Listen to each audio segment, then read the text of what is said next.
All right. Debate time. It's Did you switch that one up? debate time. Beers. Debate time. It's debate time. Everybody, welcome to that Debatable. It's debate time. Woo! Well, you don't like that? I don't like that. Well, try liking it more. I don't want. We're gonna debate. Welcome to That's Debatable. We're gonna debate now.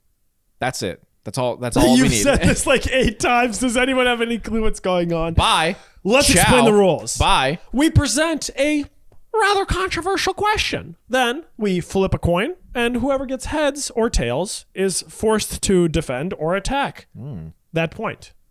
That's it. Them's the rules. Whether you like it or not, you're going to take it. And then you guys comment something down below. Welcome back. My name's Nick. And I'm Corey, reluctantly. And you guys, we don't know your names, so comment down below. And welcome back to our show. If you guys want to watch the full uncut and uncensored version of this podcast, you can go to our Patreon link down below. You get to see it early, along with all of our other content on Nick and Corey. Yes, early access is the best access. You can watch all this stuff, by the way, on our Audible, Spotify, Apple Music, stuff like that. Links to everything down below. All right, Whatever first you want. question, Corey. Should you kiss and tell? Is kissing and telling fine? Is Like, it is it okay? wrong? Is it wrong to kiss Yeah, and is tell? it wrong? All right, here's our coin flipper. What are you going for? Oh. Oh, it's heads for you? So that just means you get your opinion. You flip the coin, so you get the heads. Okay, cool. All right. What should you kiss and tell?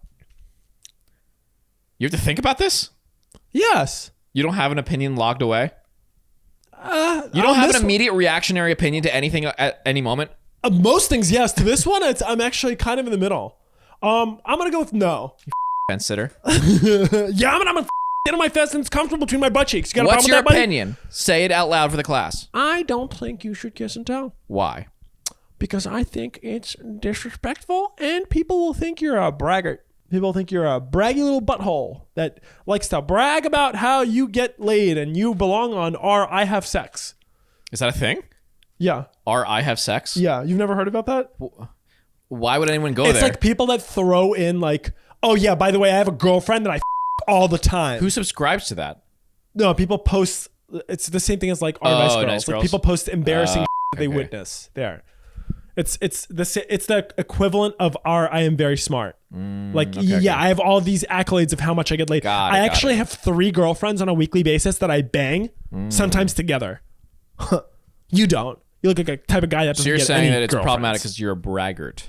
Yeah, I think it's just for guys especially. I think it's different. I have a limited experience of my own life, obviously, but I don't really talk about like sexual escapades unless it's like a funny story that's fairly anonymous. But like, I wouldn't have been like I went on a date and be like, yeah, dude, so good. I got a blowjob and it was like 10 out of 10. Yeah, I like it. I get laid, by the way. What do you think? Okay, well, I think that kissing and telling is perfectly fine because people love compliments. And if you kiss and tell and you talk up your partner, who wouldn't love that? What if you don't talk them up? What if you're like, yeah, I banged this girl. She was trash. Shit was... Has that ever happened? It was buns. Yeah, plenty of people have had trash sex. Hey, yo, bro, dap me up. You know, last night I got Susie laid. Yeah, well, you know, she sucked. And not in the good way. Dude, she was like bad. Dude, that just made me think of a new level of an insult. You know, like your mom jokes? It's like, hey, dude, I banged your mom. She was trash and bad. I feel like I'd be more insulted. Would you? I mean, I don't really want to think about that. I'd be confused. It'd be like, you've injured me with confusion. Imagine you're talking them up. Be like, hey, last night I just had sex with the most beautiful, most gorgeous, most thoughtful, intelligent person. Thoughtful? That's what you got from it? We were having a deep conversation while we're in the middle of it. We were doing quadratic equations. we were doing derivatives, if you know what I mean. Is a quadratic equation a deep conversation during penetration? Listen, man, I was doing some logarithms. What's the square root? I was doing some logarithms. What's the square root of 4 minus... What is it? B times C? You don't know your Pythagorean theorem? I don't remember square root. Well, this is why you don't This kiss and isn't tell. Pythagorean theorem. They're different, you f***ing toad. Well, it's the opposite. That's Whatever. not what you use the square root for. I mean, the quadratic. I don't want to talk about math right now. I'm talking about why it's good to kiss and tell. I want to change up my tactic. I believe that kissing and telling also covers just saying that you had sex, not even talking about it. Not even like saying all the details. You don't have to say like, I got sloppy toppy Gluck Gluck 9000 with the pineapple. Hey, bro, how you been? I've been pretty good. I got laid. Yeah. I think just saying that is kissing and telling. However, imagine this. What if it's slanderous though? Imagine this. Hey man, what are you doing tonight? Oh yeah, I'm actually going to hang out with this girl and I might be spending the night. Can you have my address in case she steals my kidney? That's not kiss and telling. That is, because you're telling them that you're spending the night and you want to be safe. You can't foretell kissing. Yes, you can. No, you can't. And then what happens? If I told you, Sure. hey, I'm spending the night at this girl's place. I just want to make sure I'm safe. Here's the address. And I'll text you in the morning. Corey. And then I text you, or I don't text you in the morning. You text me like, hey, are you alive? Everything okay? Corey's gone. And then I text you back, no, everything's good. What's the first thing you say? Did you have a good night? And I'm like, yeah. That, you know what happened. Okay, that's kissing and telling. What you were describing before was telling and kissing, and that's not what we're talking about. Doesn't matter what order. Yes, it does. 1 times 2, 2. 2 times 1, that's 2, bitch. Okay, now subtraction. 2 minus 1, 1 minus 2. How is this subtraction? Why did you choose multiplication? Because when you multiply, you You win that one.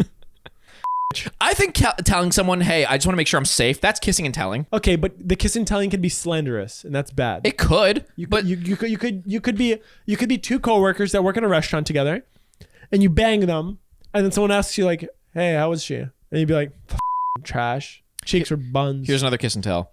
Hey, we're pregnant. Congrats, bro. That's a good kiss and tell. Yeah. How else? Are you celebrating that you raw dogged your girl? Yeah, exactly. 2 occasions that I've come up with that are acceptable times to say I f***ed. Hey, I just want to make sure I'm safe and I have a kid. Want to make sure that's not kiss and telling. Yes, it is. No, it's not. If you say, hey, I'm going on a date. Here's the address. Ding, ding, ding. Everybody, I have an announcement. Me and my girlfriend or wife, we're pregnant. And then somebody's like, so you f***ed? Wait, what if you said, ding, ding, ding. Hey, I just wanted to make an announcement. I nutted inside of her last night. It's the same. No, it is not the same thing. No. It'd be like 2 weeks ago. No. You don't get pregnant that fast. The one I just said doesn't imply that you're pregnant. It just says I nutted inside of Listen, I know you have a tenuous grasp on the English language, but sometimes words can have different meanings. You don't even have a grasp. Oh, I firmly grasp that. You're not even touching it. You're like the weird guy that's taking a picture with a girl and you're hovering your hand on her shoulder. Keanu Reeves hover hands. The hover hands. He has different reasons for hovering. Oh, really? So now we're being... Yes, you are not Keanu Reeves. You are Corey... Yeah, you feel... I don't even want to go down that road. You feel insulted. I think that I have given a very persuasive argument of why kissing and telling is appropriate at times. What do you think? Do you think kissing and telling is okay? What's the next one? The next debate. Are open relationships sustainable? Can you last in an open... Wait, open... Heads is your choice? Open relationships. Heads. Yes. Your choice. So I get to choose. Are open relationships sustainable at all? Technically, yeah. Yeah? Technically. I mean, they exist. No! That's my answer. I don't think open relationships work. I think that they can work. And my reasoning is... Everybody has proclivities for certain things. Oh, using big vocabulary words today, are we? Yes, I am, you dumb bitch. Anyways. Not very eloquent there. I think that everybody has interests that differ from other people. No. Some people are into very robustly vanilla activities. Robustly vanilla? What the does that I'm mean? aggressively vanilla. Some people are into watching others pee. Why are you pointing at me?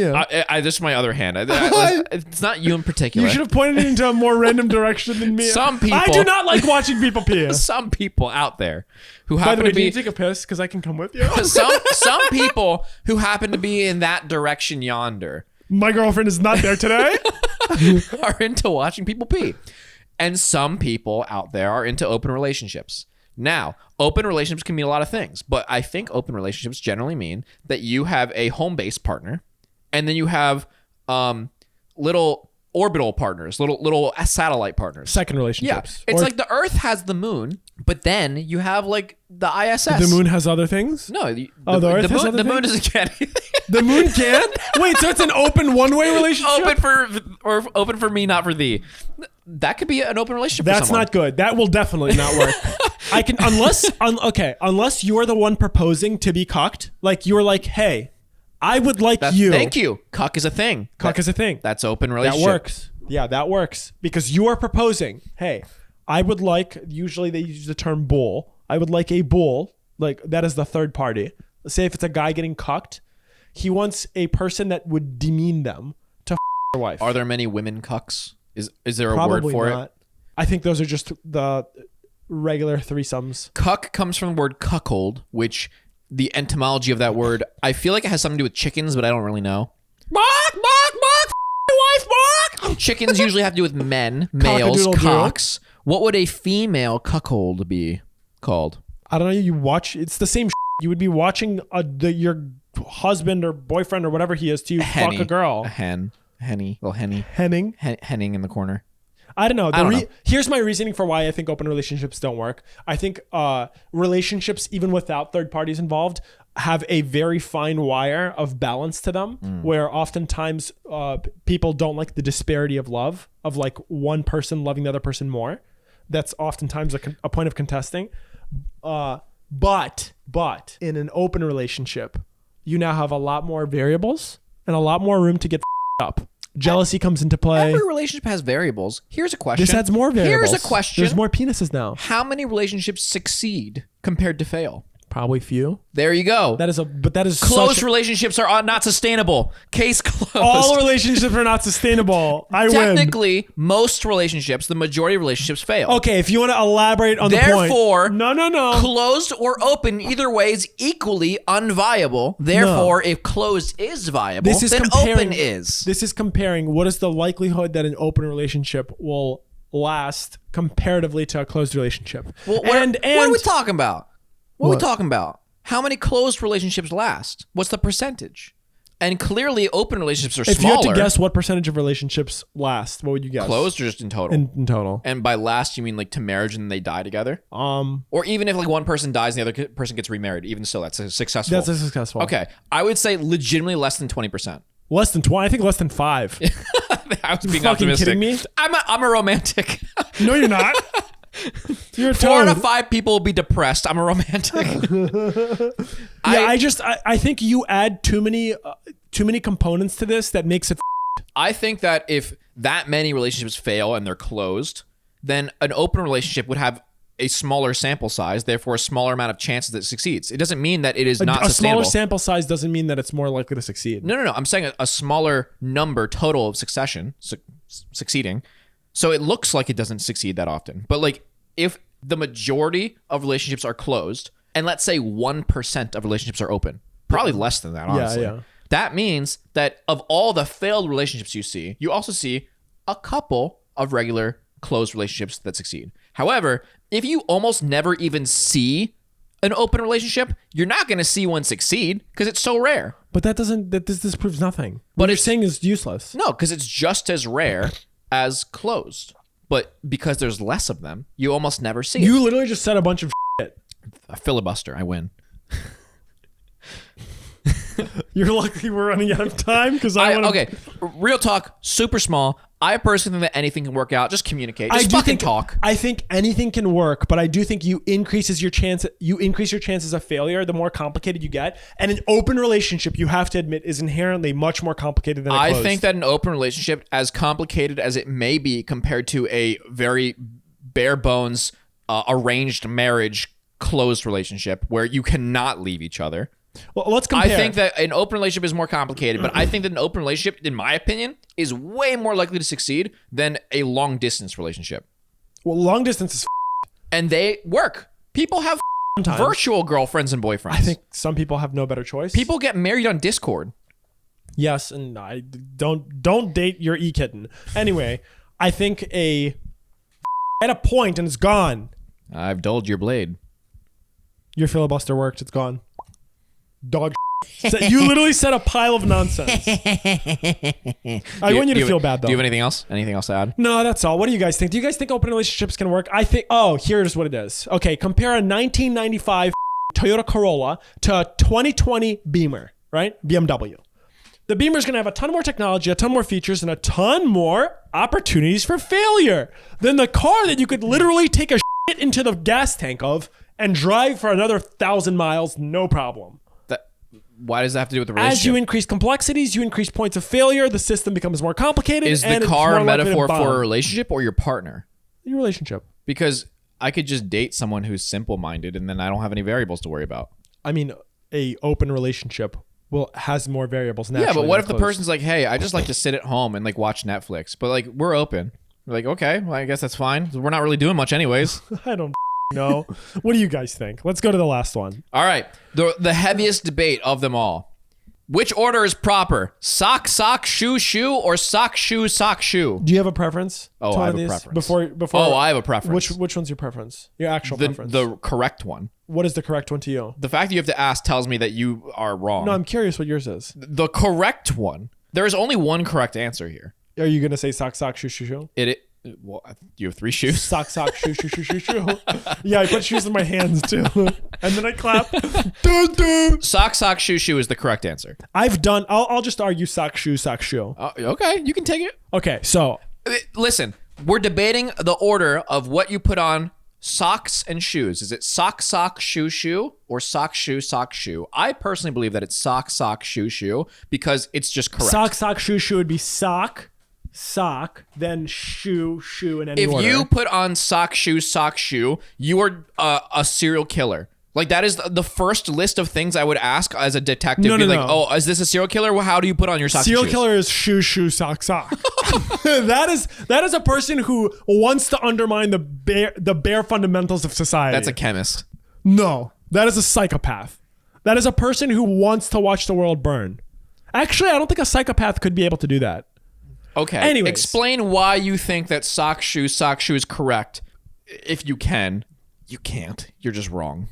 I'm trying to think of a perfect example of I bring multiple pairs of socks to play pickleball in because sometimes they'll get too wet and stinky, and that's how you develop athlete's foot, and you want to prevent that. So you swap out socks. So sometimes I will remove shoe, remove sock, put new shoe, and then do other foot. Sometimes I'll remove shoe, sock, because you have to remove the shoe first. Then I'll put a sock on one foot, put a shoe on that same foot, put a sock on the other foot, put a shoe on the other foot. Let me just clear up what you're saying. You're telling me that the correct order is sock, shoe. Yeah. Because you do that at pickleball. Yeah, obviously. I'm the only person that So exists. therefore, this is clearly wrong. No, well, listen. I live in a simulation. None of you are real. I'm the only one that exists. You're a figment of my imagination, and I'm actually schizophrenic. If I was a figment of your imagination, you would be... I'd be into sadism. I would be having a lot of concerns for why, of all people... Actually, I'd be into masochism. I'd be into self-pain. Of all people, you invented me. You have problems. Someone who takes joy in my misery. Well, I'm sure a lot of people have that actually. Yeah, no, they do. It is sock, that is sock. a commonly shared thing. Sock, shoe is the most correct. Imagine you do not wear shoes in the house. What the do you do? You wait till you get to the front door not every and you time. do sock okay, and then that's shoe? different. That's different. Oh, you go and you wake up in the morning and you have your shoes in your room, like some people do. You do. I do, because that's normal to me. You put your shoes on at home, which is freak behavior. That's because I have... Actually, that's what we should have argued. Shoes at home or not. That's what we should have been talking about. Here's the thing. I want to segue to that. You live in a simulation where you can't afford to clean your house for some reason. No, why the fuck? Okay, no. We're actually segueing. I'm done with sock, shoe, because I think it's stupid. Do you wear shoes at home or not? I think if you wear shoes at home, you do not respect the sanctity of your own household, so you're willing to walk around... I respect my household. No. Oh, I respect the that household. No, that is disrespect. I respect You are it. walking around in your household with shoes that you wear outside. I'm not talking about slippers. I'm talking about shoes you wear outside, so you're bringing dirt into your household and spreading it around like a little filthy rat. Yeah, and you know what I also have? A clean house, because it gets cleaned weekly. That's stupid. And how often does your house get cleaned? Not. Zero. Goose egg. My floors will naturally be cleaner if I do not walk around with my outside shoes. You have 2 cats. What do you think they do? They step in shit. and piss. They don't go outside. Their own. Their cats are clean. Your cat jerks My off cat is on the cleaner than couch. you. That same cat's cleaner than you. No, it's not. Yeah, it is. Armando is cleaner than you. Your cats are disgusting little rodents. They're not even mine. And I'm not saying that it's like, oh, They're I my hate cats. roommate's I love cats. cats. These cats in particular, one of them No, at they're least, good. is a... Armando's weird. One of them is a sex-addicted freak. They're not my cats. They are, because you They're live not. with them. They're in your house. There's cat hair shedding Don't everywhere. slander those cats. You have a leather couch that has holes in it because this cat bites and or scratches it. Oh, the best cat ever. He's nice. He's good. I didn't say he's the best cat, but I'm dealing with him, and you're making it worse. I'm worse. Do you wear shoes at home? If you wear shoes at home, you're a weird fuck. This man has like the most expensive couches, and he has to cover them with blankets. So knowing they might as well be like those plastic coverings for couches that grandmas horrible. wear. It feels horrible. I am sad. I am sad. I am sad, and I should feel bad. Anyways, thank you guys for watching. Let us know what you think of which order you put socks and shoes on, or whether you should wear shoes at home if you're weird like this guy. But please please subscribe, and please check out the podcast on Patreon. I consider wearing shoes at home a status symbol, the same way that having like pale skin was for people in like the 1400s. That's bizarre. Because I can afford to clean my house. Therefore, it is okay to wear shoes in the house because it is clean 90% of the time. That's stupid. That's like saying, yeah, I can afford to clean my house, so instead of shitting in the toilet, I just take my pants down in the corner of my room. And if you were a multi-billionaire, I'm sure that is something you consider. Why? Why would you do this? Because status. Because. Trash American mentality. I mean, it's not American. That's the American mentality. Ask most people from... most Americans aren't able to clean their house. Most people across the world don't wear shoes at home. Because they can't clean their house. They don't have the status that I have of being a middling kind of average wealth guy with no responsibilities or kids or debts besides my student loans that are crippling, but I don't really have to pay them because government. Well said, Corey. Guys, please check the podcast out on Patreon. Those of you who are already patrons, thank you so much. We really appreciate you guys. And we'll see you in the next one. Bye.